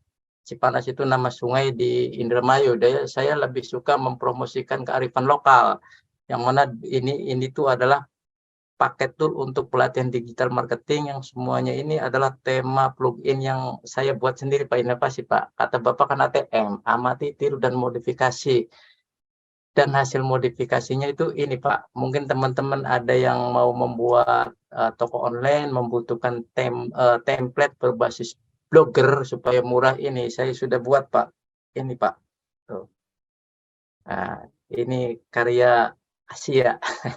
Makanya saya dibuat domainnya itu nalikastore.asia. Nalika itu ketika, Pak. Ketika saya belajar dan ketika saya diberi tanggung jawab untuk membuat sebuah inovasi dalam rangka bagaimana grassroots dari UMKM Indramayu itu go digital, dan alhamdulillah tinggal menunggu waktu, dan mungkin saya butuh dukungan dari teman-teman juga untuk nanti ya saya jangan lihat produknya, Pak, tapi lihat kerjasamanya, Pak, supaya kelihatannya tuh ada produk di Batam, ada di Kediri, ada di Malang, dan mungkin saya kalau keluarga besar Asia ingin mencicipi dari racikan-racikan khas olahan-olahan UMKM Indramayu, saya kirim, Pak, tapi testimonialnya, Pak, ya. Ya mungkin itu, Pak. Sekali lagi kalau ada teman-teman yang butuh tema berbasis CMS atau template untuk membuat toko online-nya, ya ini saya sudah persiapkan gratis lah. Terima kasih, Pak. Terima kasih Pak Hermanto, mantap. Nah, saya jadi ingat-ingat dulu nih pertama punya klien website. Pak Hermanto sudah pernah ikut ini, Pak, untuk corporate branding, Pak? Pernah ngerjakan corporate branding? Pernah, Pak. Ada 3, Pak, yang company profile di bidang kuliner, di bidang konstruksi, dan M&A project. Tapi gagal, Pak, karena saya belum tahu demografi di sana, jadi ya gagal itu. Iya, Pak, menarik, Pak, menarik. Terima kasih sharingnya, Pak Hermanto. Kapan-kapan kita ngobrol, Terima kasih, Pak. Iya. Lanjut, Mas Aldi. Ibu Nikma, monggo. Halo, malam, Pak. Suara Malam. saya dengar nggak ya? Suara jelas. Jelas Mohon maaf, sekali. off cam ya, Pak. Baik, Bu. Oke. Saya akan sedikit sharing aja sih, Pak, apa yang saya kerjakan sehari-hari gitu kan. Nama saya Nikma, saya bekerja di perusahaan teh di Surabaya. Saya masuk divisi business development. Dan basic saya itu adalah desain grafis. Nah, saya bekerja sudah sekitar 5 tahun di perusahaan ini. Jadi tugas utama saya adalah ya handle segala keperluan desain perusahaan, dari desain produk sampai konten sosmednya juga. Nah, saya juga handle apa? Jadi semua sosmed perusahaan itu saya handle. Terus juga saya juga handle fotografi sama videografi juga. Jadi company profile, iklan, konten dan lain-lain juga saya yang bikin. Saya memastikan semuanya oke. Saya juga sekarang ini mungkin dulu saya sendiri ya. Sekarang sudah dibantu beberapa tim. Saya hanya memastikan konten ini layak atau enggak gitu. Nah, karena sosmednya sudah dihandle tim saya, sekarang saya fokus di website sama landing page. Jadi ini nyambung sama Pak Hermanto juga. Sekarang juga saya lagi bangun website sama landing page untuk iklan. Jadi saya bisa bikin website sama landing page. Itu juga saya belajarnya juga dari YouTube. Jadi sekarang kan memang belajar itu nggak hanya di kelas ya Pak, jadi belajar juga bisa dari YouTube juga. Terus sekarang juga saya fokusnya di digital marketing, iklan dan SEO. Jadi kalau iklan itu mungkin seperti yang pernah saya ceritakan juga, selain di e-commerce, Shopee, Tokopedia, kita juga ada di Google Ads, Facebook Ads, Instagram Ads, dan lain-lain. Saya juga karena mau fokus di digital marketing, kita juga lagi kerjasama dengan konsultan digital marketing juga di Surabaya. Jadi tujuan saya kuliah ini juga salah satunya adalah karena adanya digital marketing.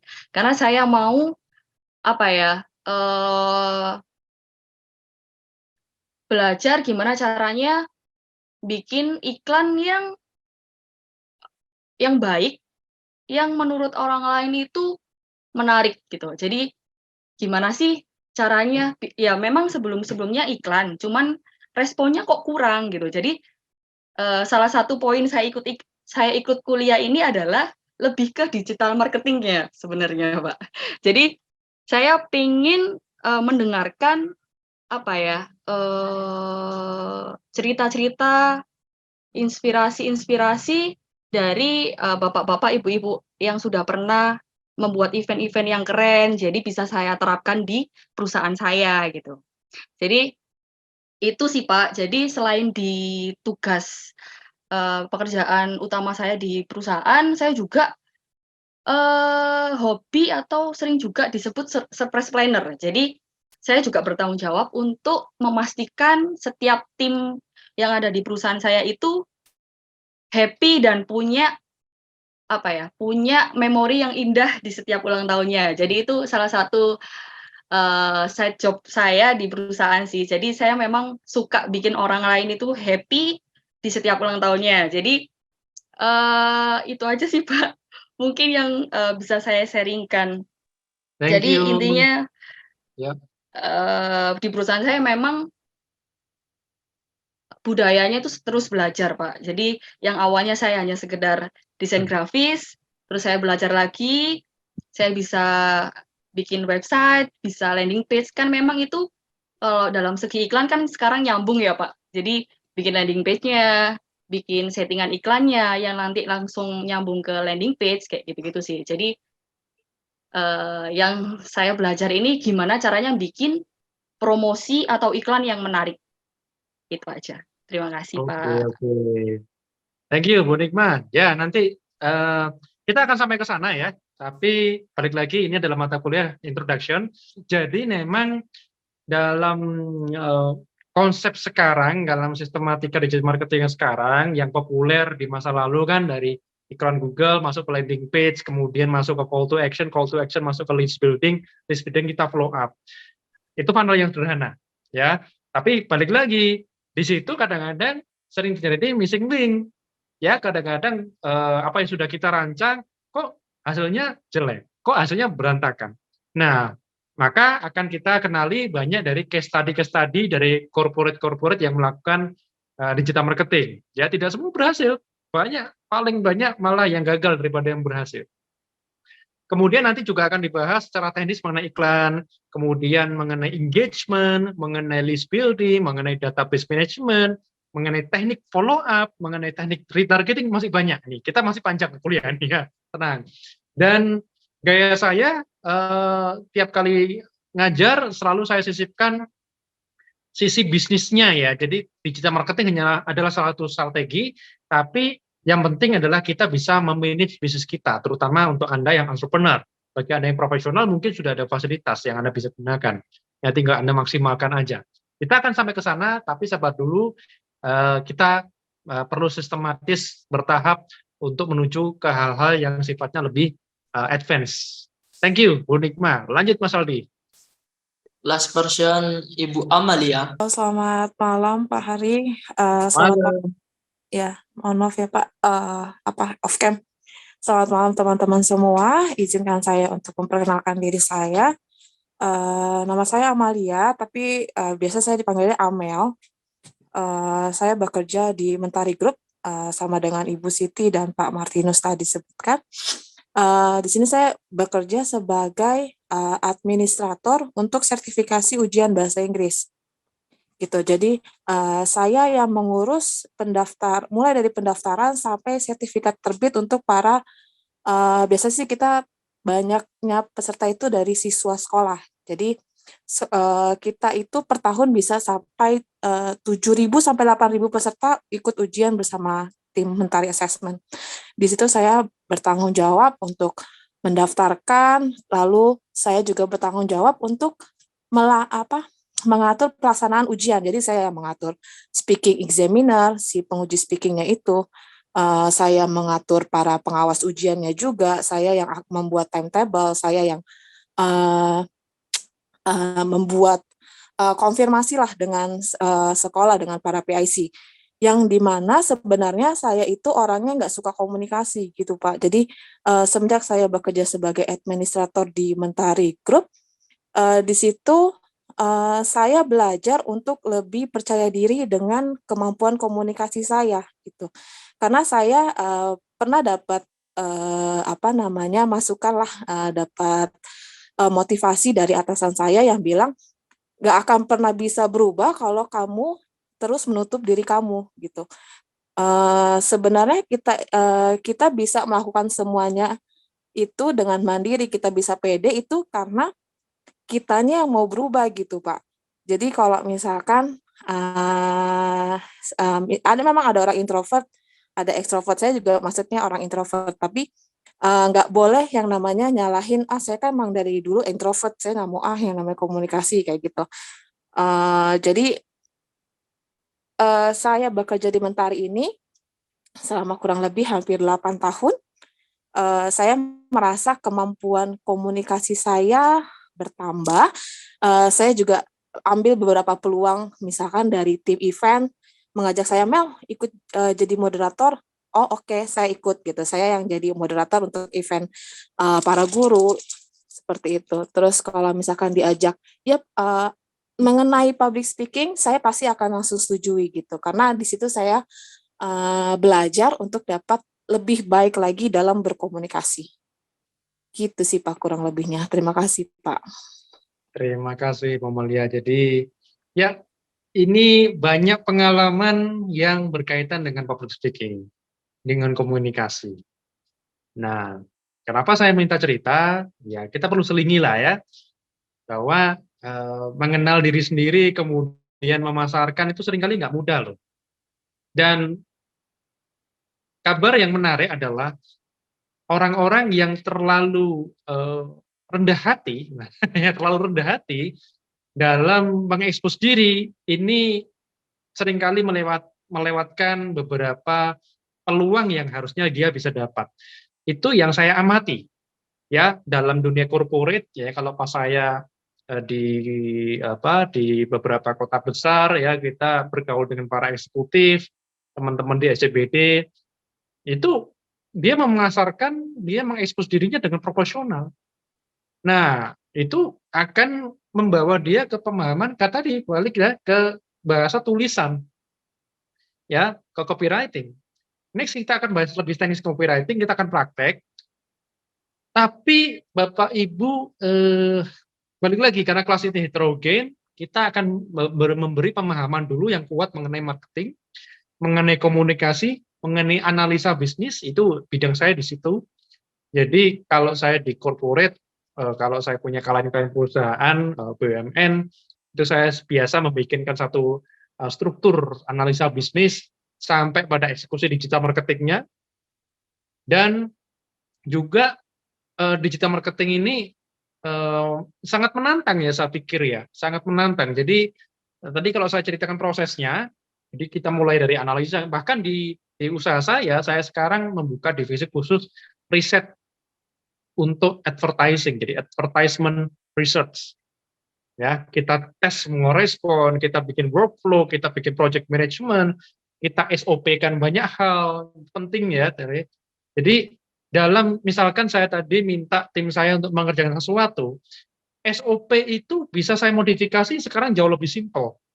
Jadi standar operating procedure lebih simpel, tapi dampaknya langsung bisa terukur. Bahkan kalau pagi, ini kebiasaan saya ya, jadi tim saya akan mengikuti saya gitu ya. Jam 6:04 saya biasa kirim voice note ke tim saya lempar ke grup atau saya lempar secara personal.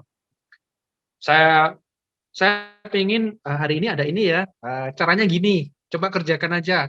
Hasilnya nggak gimana, ntar laporan ke saya deh. Saya bisa putuskan hasilnya oke apa enggak. Tapi saya berharap kamu bisa memutuskan sendiri mana yang terbaik.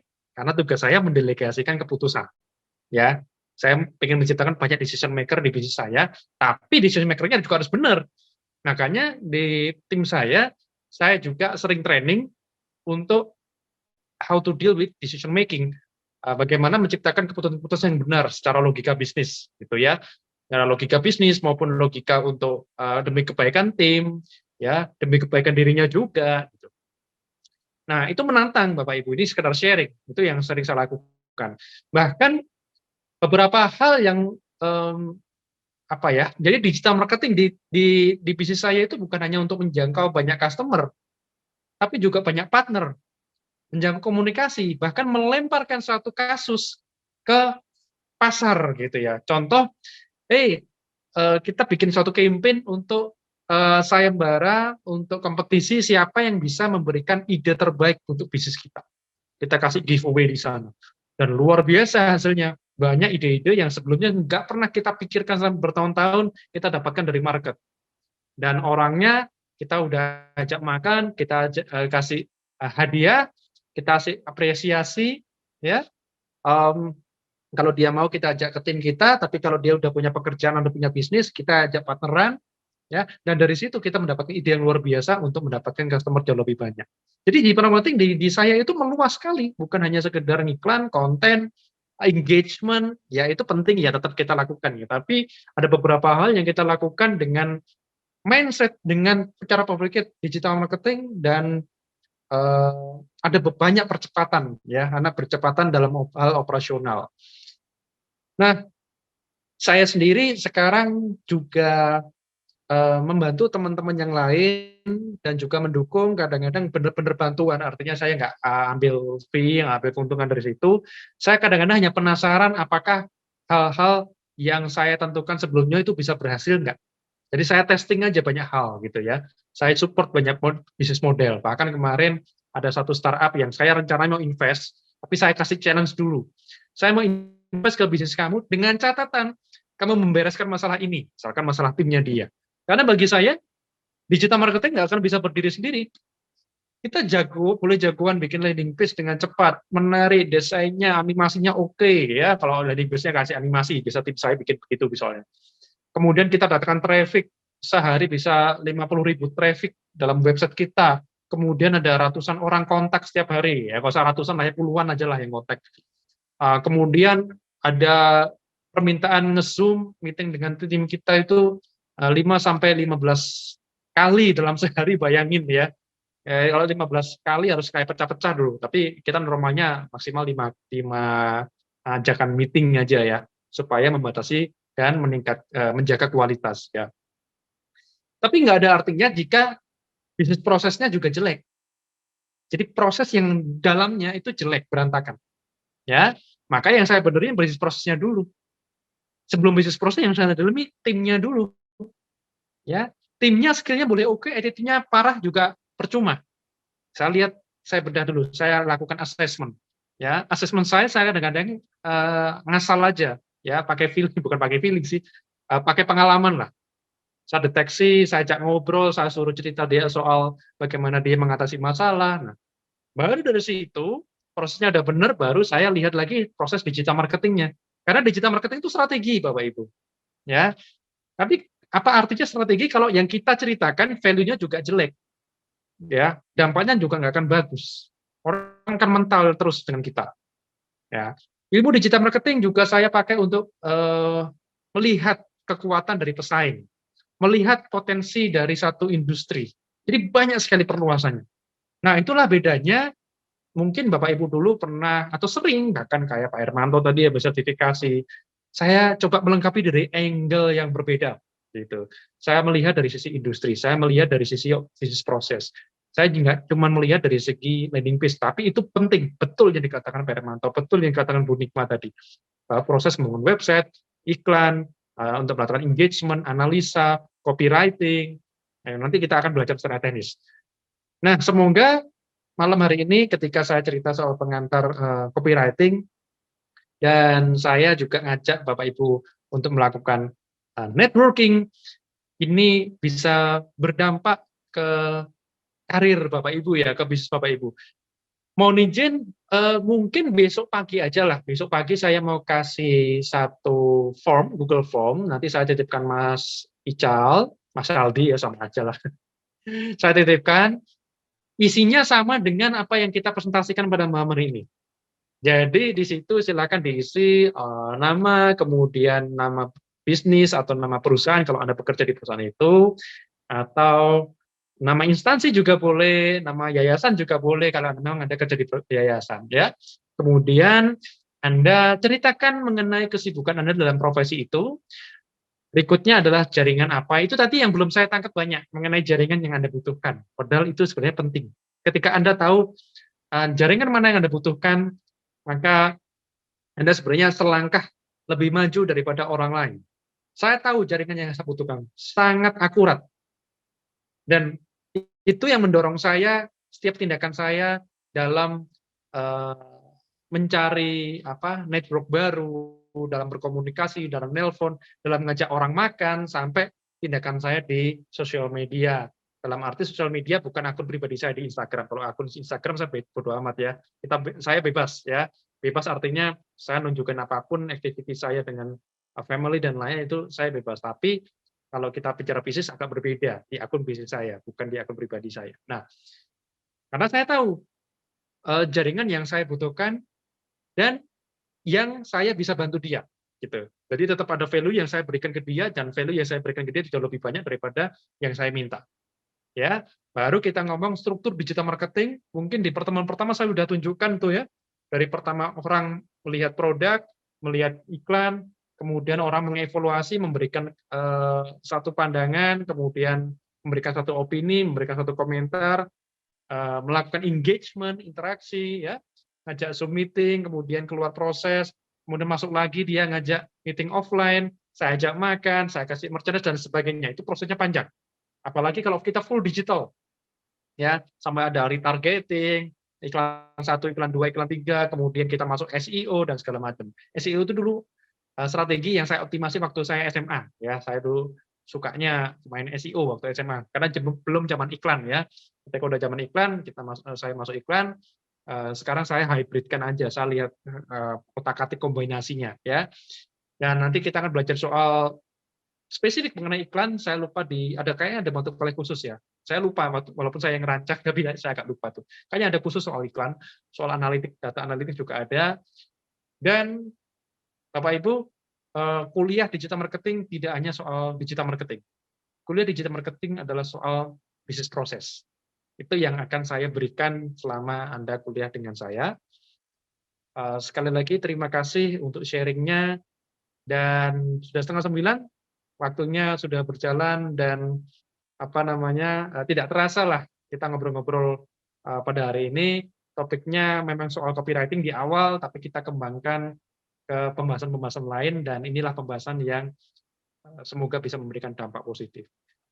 Sekian untuk malam hari ini, Bapak Ibu. Sekali lagi izin besok saya kasih link titip untuk diisi ya, Bapak Ibu, untuk mengisi link itu sehingga kita dapatkan gambaran yang jelas gitu ya, siapa yang ada di kelas ini, kira-kira begitu. Mas Saldi mau foto bareng dulu? Boleh, Pak. Siap.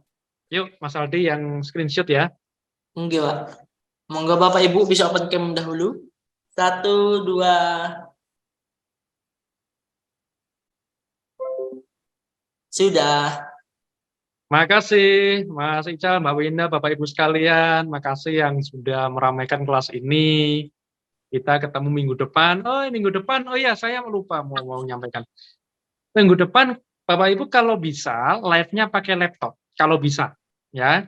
Karena kita akan ada simulasi mengenai proses, saya ada formula kalkulasi untuk sebelum kita masuk ke digital marketing budgeting, gitu ya. Digital marketing budgeting.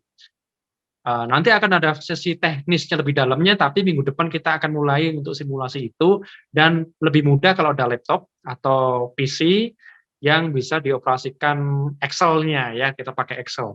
Tapi kalau memang nggak bisa, lagi di jalan, lagi kerja ya nggak apa-apa ya, semoga bisa menyimak gitu aja. Ya titip itu aja. Nanti Mas Saldi bisa mengingatkan H-1 ya. Saya ingatkan juga. Baik, Pak. Iya. Makasih. Sama-sama, terima kasih Ya. Bapak Hari. Makasih, selamat malam Bapak Ibu. Selamat malam. Terima kasih Pak Hari. Terima kasih. Terima kasih. Semuanya terima kasih. Makasih Pak, selamat malam. Selamat malam.